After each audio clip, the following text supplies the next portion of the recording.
A Vermont town plagued by a hog-human monster. It looked like a man, except for a pig's head.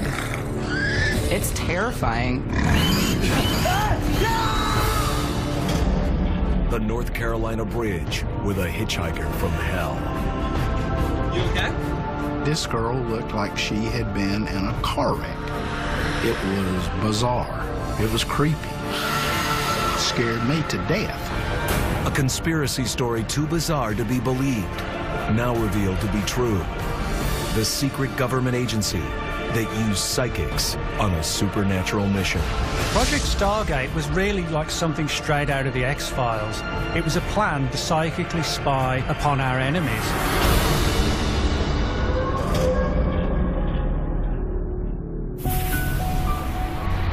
In America's far northeast, within the Green Mountains of Vermont, the countryside town of Northfield. By all appearances, Northfield is a quintessential New England village. A charming mix of farming families and college students. What's curious is Northfield's obsession with a most unusual beast. A pigman monstrosity that's terrorized locals for decades. It sounded like a pig squeal, and it just kept getting closer, and we were scared. It was a massive, pink, naked figure that was part very muscular human and part pig.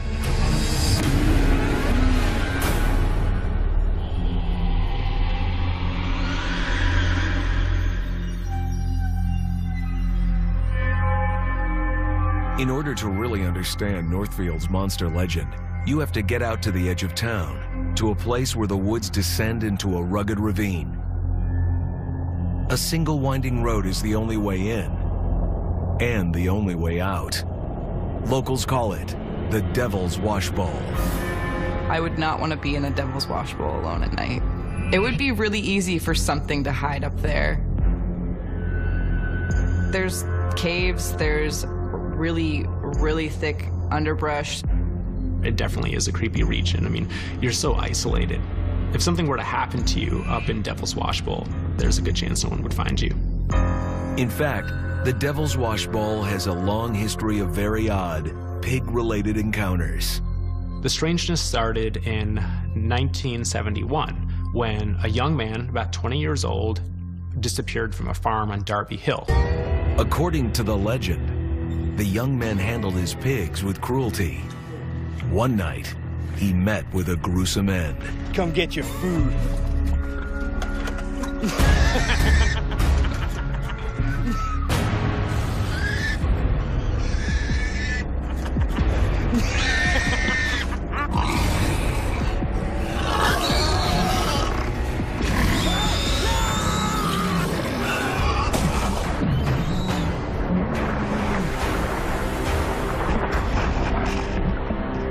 One variation of the story says that they never found a body. He had been eaten by pigs. The parents launched a search party and combed the area from Devil's Washbowl, pretty much all of western Northfield. He was never found again. Nothing ever turned up, no trace of him, that was that.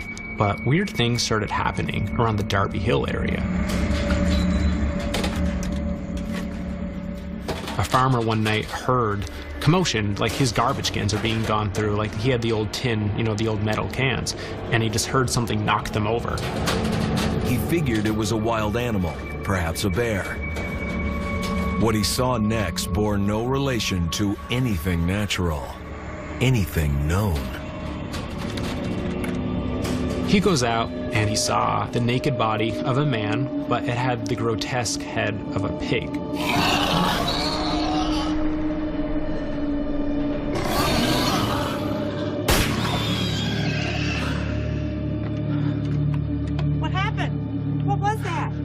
Pigman. What? After an encounter like this, a staid Vermont farmer might be hesitant to talk about the intruder. Who would believe him? Only Pigman wouldn't stay in the shadows for long.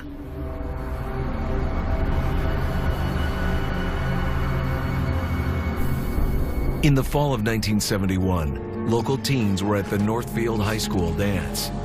Come on, I got a surprise for you guys. I hope you brought vodka. Yeah, where's the booze you promised? Of course I did. I got it. I'm in control. A few of the rowdier kids went behind the school, up to no good, with a belly full of courage. All right. I can't believe how lame that dance was. They, went out there to like drink beer, smoke cigarettes, stuff like that. And as they were out there, they heard weird noises coming from sort of like beyond the sandpit where the woods crept up. And one of them had a flashlight. What's that? He shined it over, and they did not expect what they saw. Probably just someone messing with us.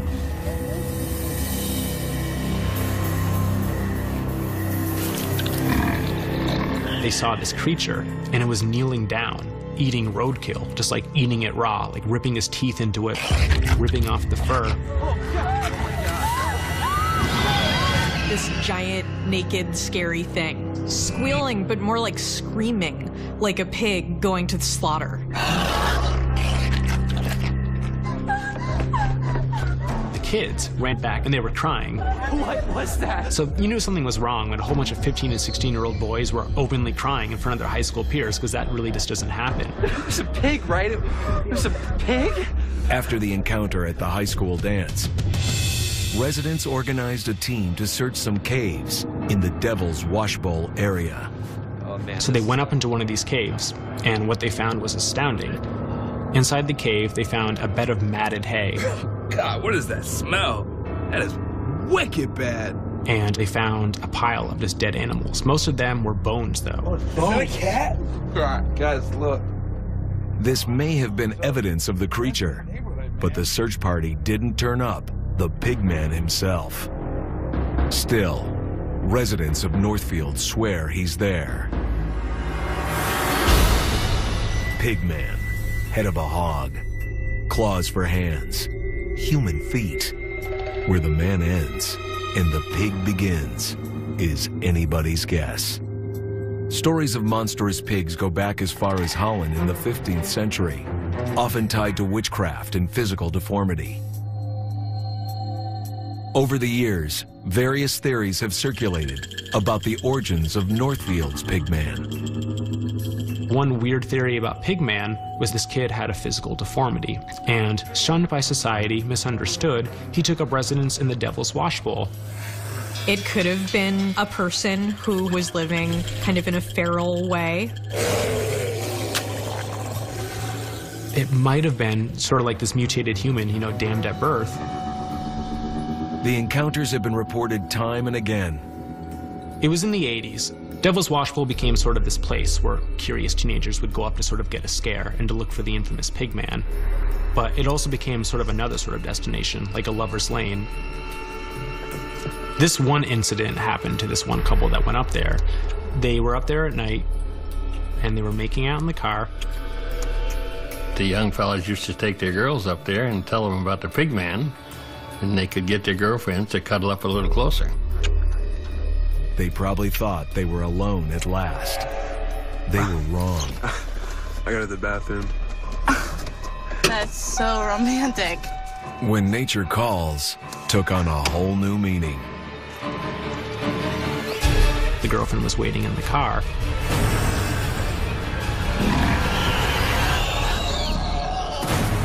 All of a sudden, she heard like this noise, and she looked over, and her boyfriend had been thrown into the underbrush.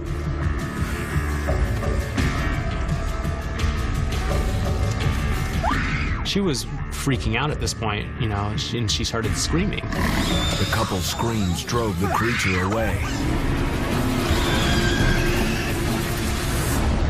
Oh my God, what was that thing? I don't know. That was not a normal person. The young man survived the attack, Your shirt. and his injuries would reveal an important clue about the Pigman. Oh my God. He said that instead of hands, he had like a set of two giant jutting claws that were like in the area where his hand should have been, which was an interesting detail. And he had the proof on his stomach. Right up to the present, encounters with the Pigman continue. We kind of heard some rustling, and all of a sudden it looked like a man except for a pig's head. And he was naked, pale white. Oh my God, it's terrifying.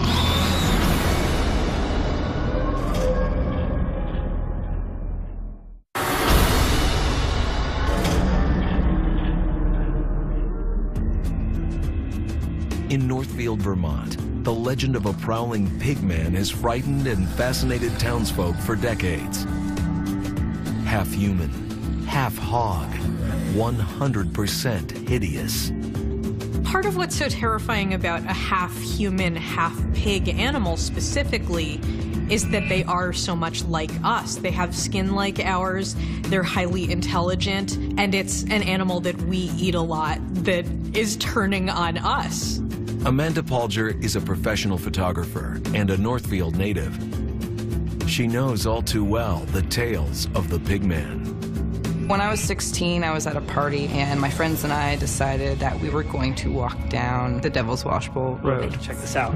Isn't this close to the Devil's Washbowl? Exactly, dude. We should go find the pigman. But no, there's no way that's real. A really, really bad idea. Come on, let's go.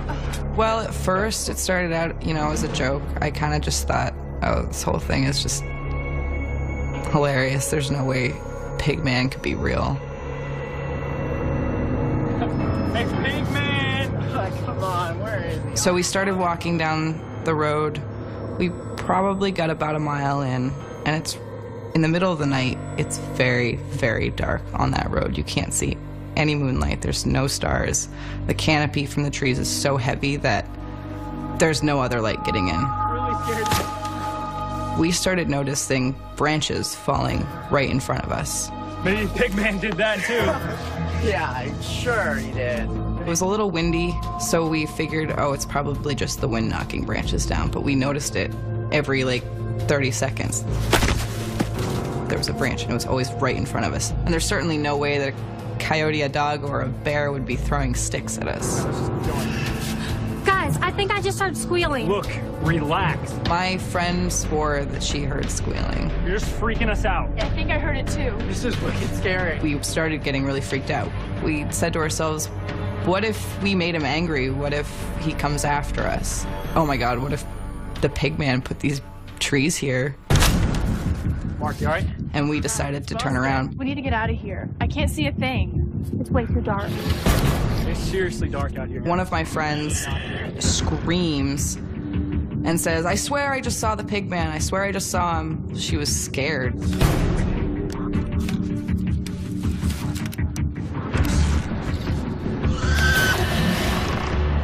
It looked like a man except for a pig's head. And he came out of the woods and he was naked and just white, really, really pale white. It's terrifying. Amanda's not sure what to believe about Northfield's fabled swine. I do think something was throwing those branches at us. I definitely think there could be something up there. I'm still really afraid of those woods in the Devil's Washbowl. I have no idea what's out there, and I wouldn't want to take the risk of going out there.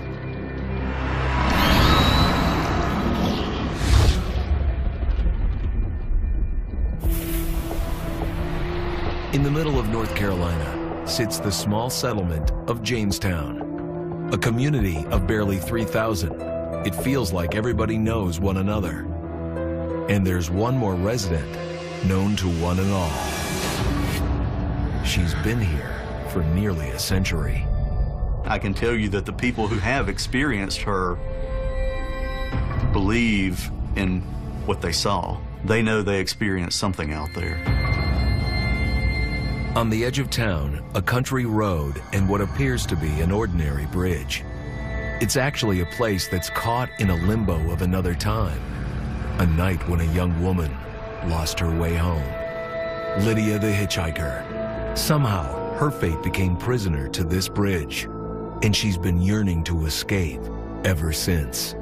The story of Lydia is one of those stories that never goes away, and for generations, children in this area have grown up hearing the tale of Lydia.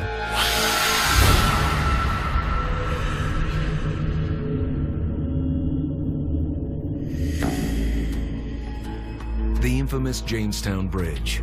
It was built in the early 1900s to accommodate trains along the Southern Railroad network. Less well planned was the narrow, treacherous road leading to the underpass. Back then, there were many accidents. People say that there were many fatalities there over the years. The bridge, known for its many hazards, has become even more famous for a hitchhiker. Her appearances at the bridge began back in the 1920s, on a night that held such promise, but turned into tragedy. She was coming home from this wonderful evening where she had been dancing with her boyfriend. Lydia, why in the world would you ever go to prom with me? I didn't want to be an old maid. Yeah, well, you could have gone with Sam. Or anybody else in town. I didn't want to go with anybody else. I'm going to love you till the day I die. And her life was cut short by this tragic accident.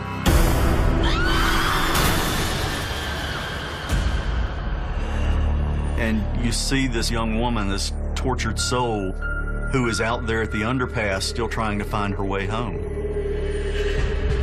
Over the years, dozens of people have claimed to have seen her or picked her up.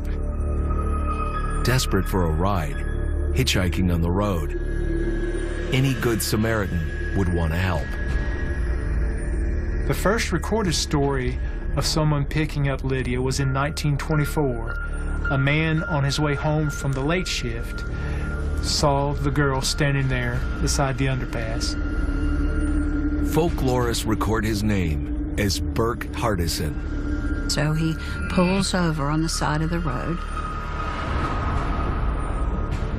And that's when he is startled by her appearance. Are you okay? She appears beaten. Do you need a doctor? As if someone has beaten her up or she's been in an accident. As he drives, he feels more and more dread and fear. She was silently sitting there, and he's getting more frightened. As he got closer to the street, she indicated that that was the street. So he turned down the street. Wait here, okay? Wait here. They arrived at a house on Johnson Street, near Jamestown. What do you want? The door opened, and an elderly woman stood there. He said, Well, ma'am, I'm sorry it's so late, but I do believe I have your daughter in my car. The woman shook her head and said, No, that's impossible. No, my daughter died years ago in a terrible car wreck on the curve down below the Jamestown Bridge. And she picked up a picture and said, This is my daughter, Lydia.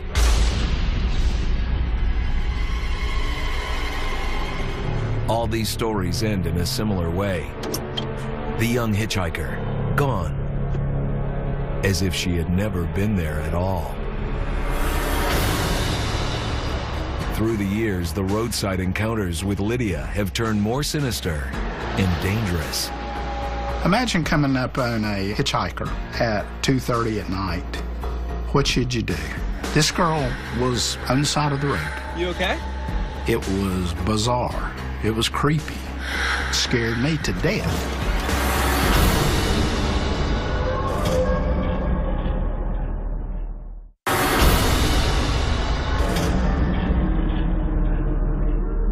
In North Carolina, in the small settlement known as Jamestown, there's a bridge that seems to exist as a way station between this world and the next.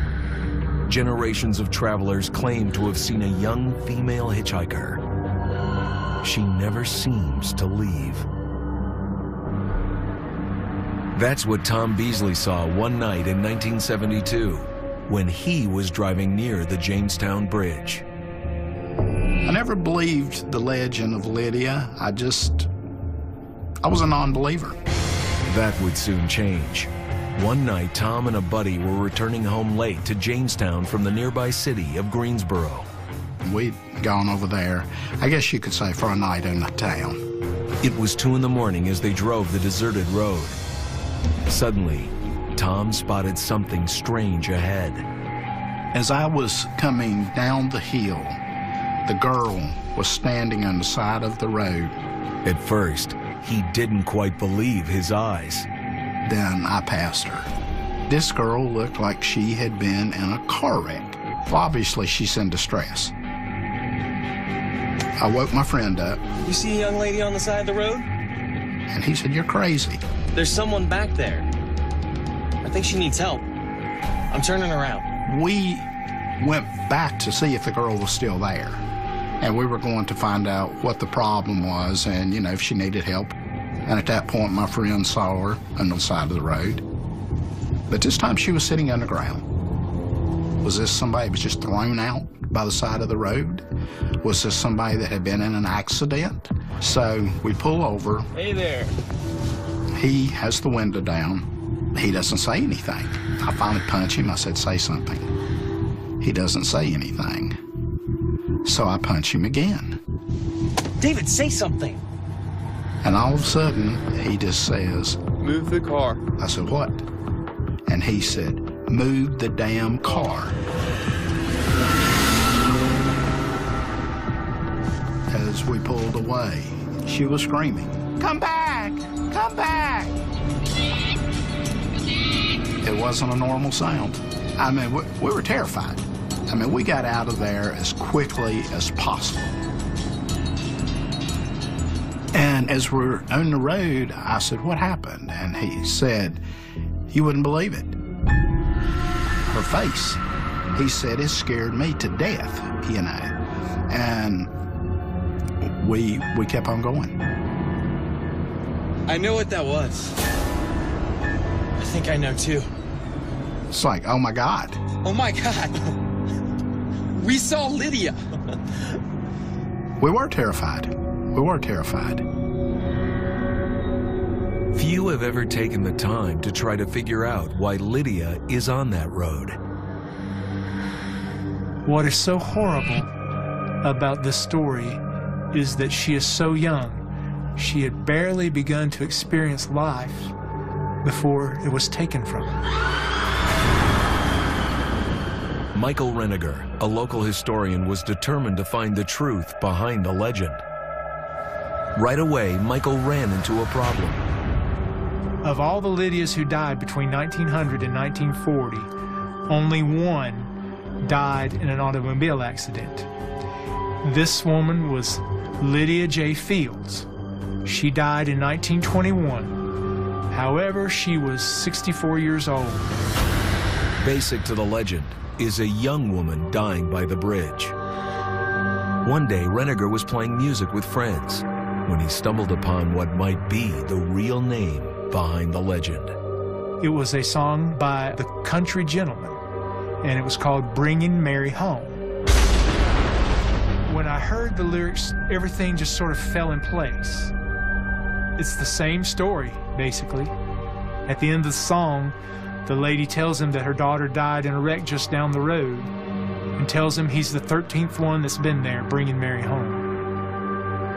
I was like, aha, Mary. I was stunned because this was the exact same story that people tell about the Jamestown underpass.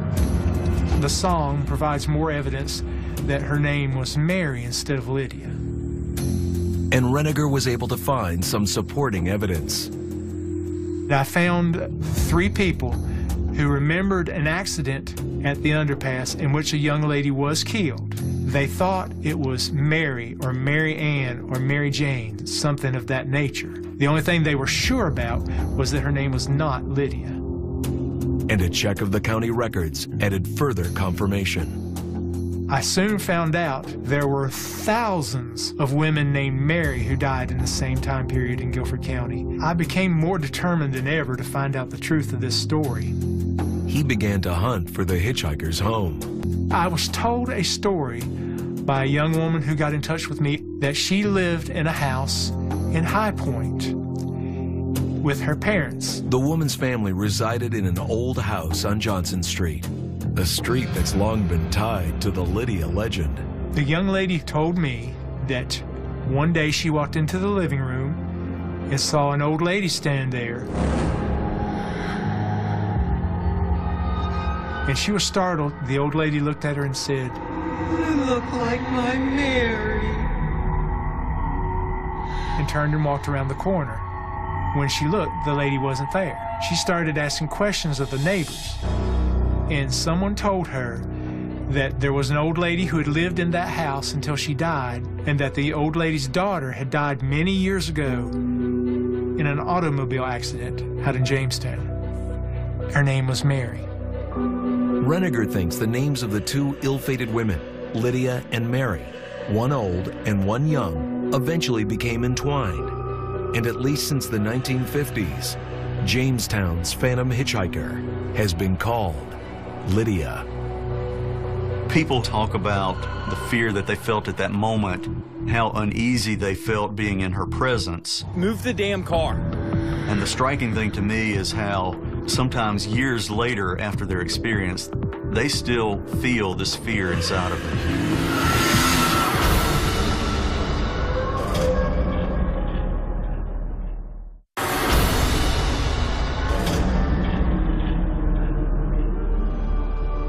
For nearly 100 years, in the small town of Jamestown, North Carolina, scores of people have had sightings of a strange-looking hitchhiker near a local bridge. I think people are going to continue to see Lydia, the hitchhiker, because she's tied to that spot. That's where she died. She has to wait endlessly to be brought home. Over the years, witnesses have tried to make sense of the terrifying teen in tatters. I myself personally feel like sometimes, like in the case of the hitchhiker, they're rooted to that place. They're tied to the place where the tragedy happened, and they can't move on. I think people can get lost in time.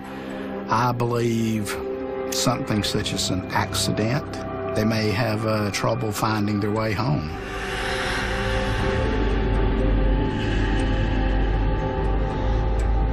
To this day, I still think back about that night. And I can hear the girl screaming.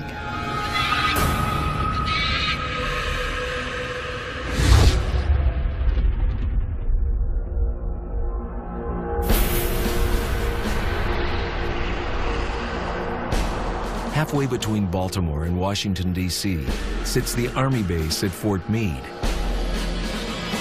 It once harbored a mysterious military unit, one that turned psychics into soldiers.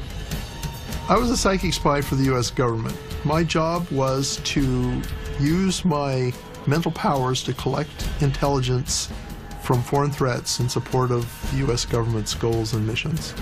Declassified documents and first-person testimony finally reveals the details of a government-run paranormal program, codename Stargate.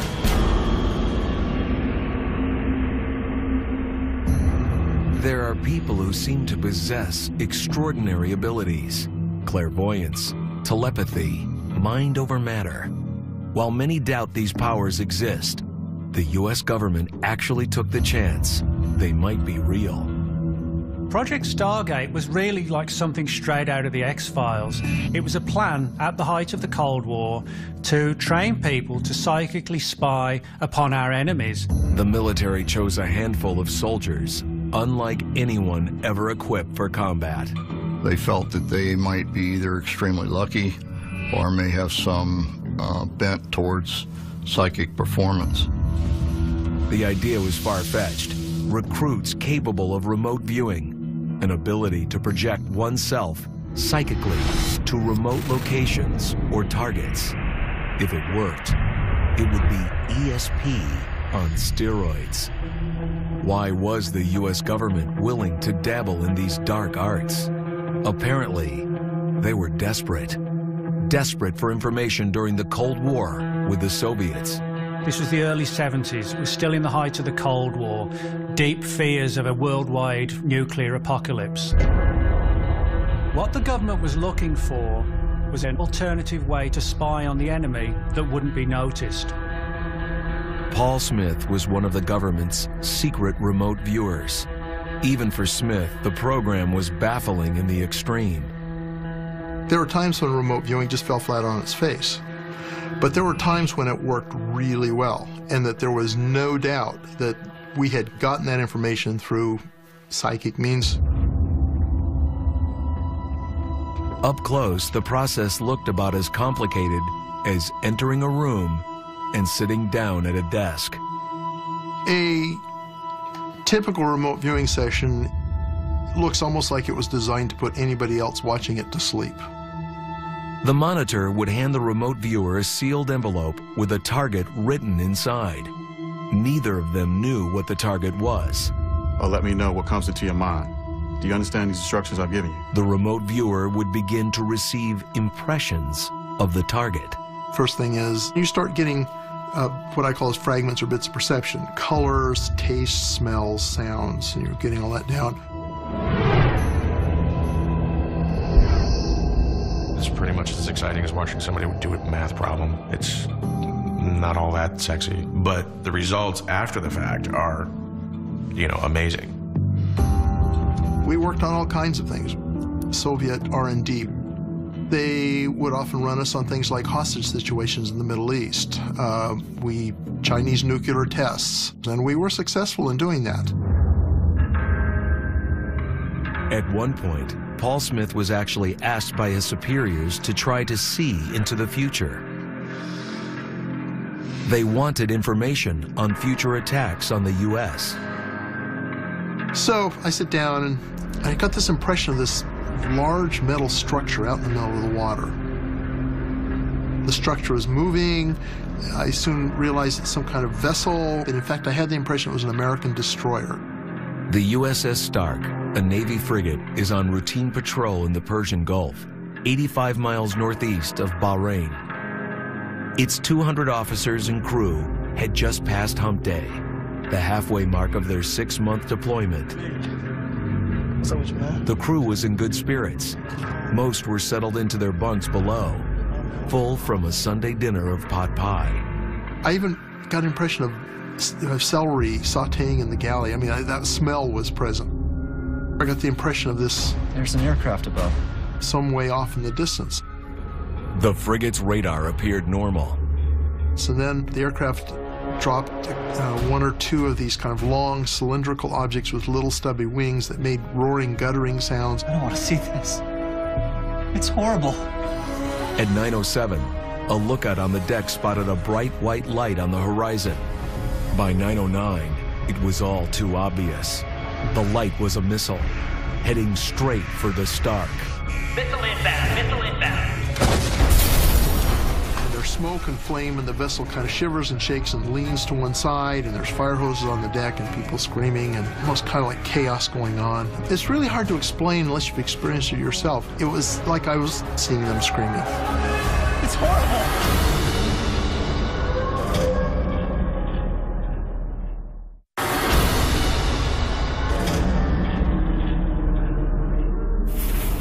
In Fort Meade, Maryland, a top-secret government mission, Project Stargate employed telepathic spies in a war against America's enemies.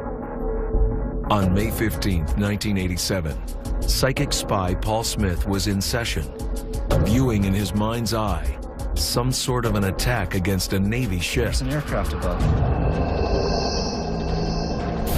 Missiles ripped through the port side hull and exploded inside the crew's sleeping quarters. Those who weren't killed by the initial blast soon perished in a raging inferno. The surprising thing, Smith's psychic session was ignored. Let's call it quits for the weekend, okay? No alarm bells tripped, no warning flags raised. 2 days later, on May 17th, Smith's horrifying vision would turn out to be true. Tell your sister we're leaving. Okay. I was getting my kids off to school, and I get a phone call from our operations officer. Hello? He said, "You haven't seen the papers yet this morning, have you?" No, I haven't. So I open up the Washington Post. Front page, photograph of the ship. U.S. ship hit by 2 Iraqi Exocet missiles. And it was on fire, 37 sailors were killed. It was probably the most accurate remote viewing session I've ever done. And yet it happened 50 hours before the actual event took place. Dad, what is it? It was amazing. could have stopped this. Though they were dabbling in the paranormal, perhaps his handlers couldn't run the risk of acting on it. As viewers, we were often insulated from what happened further up with our data. Every once in a while we'd hear, went up the chain and nobody did anything about it or whatever, nobody believed it or whatever, and that would be annoying. The case with the Stark, if the warning had gone out, the radars would have been up, it probably would have saved 37 American lives. There seems to be two sides to the remote viewing program. One was to legitimately spy on the enemies and to prevent them from doing us harm. The other side of the coin was the research that was undertaken into the UFO phenomenon and what that may have uncovered with regard to UFO activity on the Moon, on Mars, and even right here on Earth.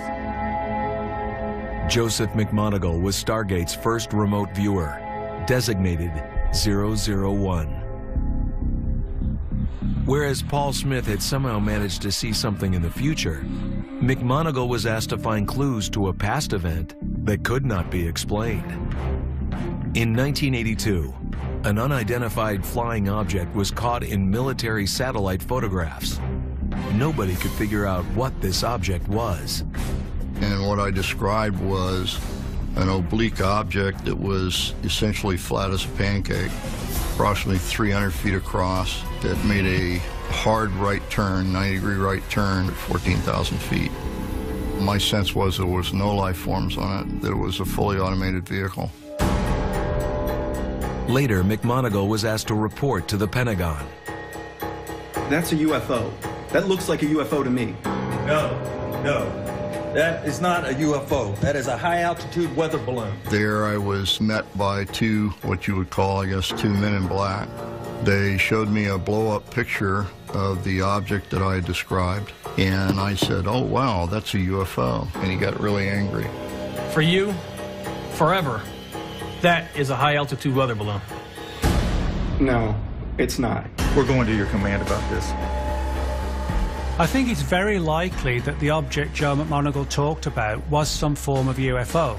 After all, when you have a 300-foot-long object that can do right-hand turns at 800 miles an hour, clearly we don't have the technology to build anything like that. If McMoneagle's psychic powers sensed extraterrestrial objects, how much farther could they go? On May 22, 1984, McMoneagle was handed an envelope with geographic coordinates for a new remote viewing target. What he would see next became undoubtedly the most shocking revelation of the entire Stargate project. Using the information in the envelope I provided, exclusively focus your attention. Now focus on 40.89 degrees north. What follows are based on actual CIA transcripts of McMoneagle's incredible psychic discovery. So I close my eyes, I empty my mind, and my expectation is that the next information that comes into my mind will be pertinent to the actual target I'm working on. And he gave me the first set of coordinates, and my perception was that it was a very large pyramid, and that it was different. Different because this pyramid is not in Egypt, not even on Earth. I'm tracking severe clouds, more like dust storm. It's a geologic problem. Once McMoneagle was in the psychic zone, a monitor was there to guide him. Okay, go back to before the geologic problem. McMoneagle finds himself connecting with an alien somewhere else in the solar system. A race of extraterrestrials in trouble. The initial shock of remote viewing an alien for the first time, question everything that you know.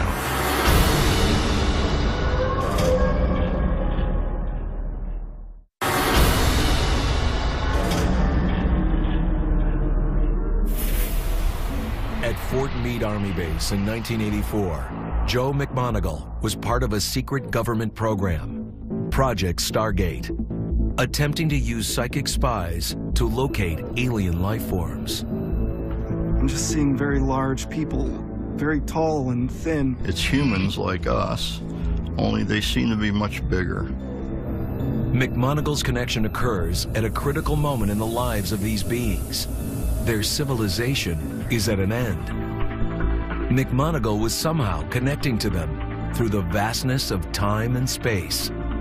The information that I was getting from these particular coordinates dealt with a long past race of people that were human.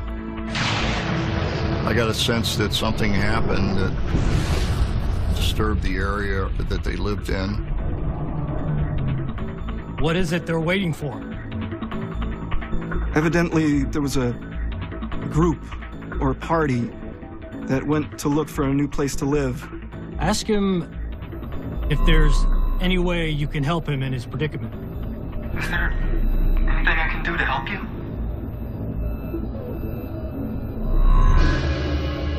As hard as it is to believe, McMonagle is certain he was staring at the ravaged end of an ancient civilization, preparing to leave with its remnant population. Would you like to know what your target was? Yes, I would.